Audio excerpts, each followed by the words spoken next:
Huduma ya kwanza kwa mtu mwenye shida ya kifafa au mtu anayekuwa na dalili za degedege.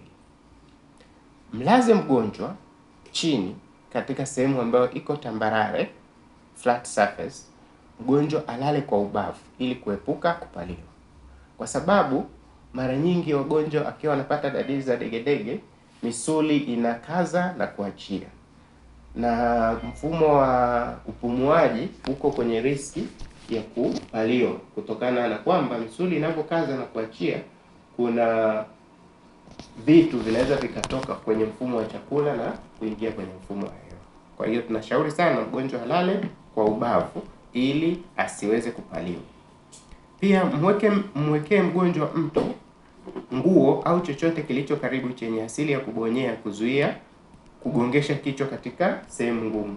Hii itasaidia kumkinga mgonjwa asiumie zaidi. Pia hakikisha eneo la shingo liko wazi na mgonjwa shingo yake imenyooka na kuelekea kichwa kutazama mbele.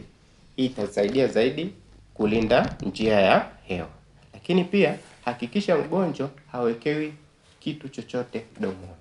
Nadhani katika mazingira yetu ya kawaida watu wengi wanapenda kusema kwamba mtu akipata degedege atang'ata ulimi, atafanyaje, kwa hiyo wanamwekea kitu. Sasa hile ni hatari kwa sababu wakati unaweka kitu unaweza ukasukuma ulimi ukarudi nyuma ukaziba njia ya hewa, jambo ambalo linasababisha mtu akaweza akapoteza maisha.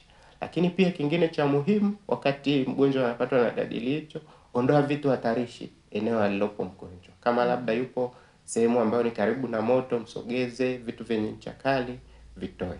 Alafu baada ya hapo sasa muaishe mgonjwa katika kituo cha afya kwa matibabu na uchunguzi zaidi.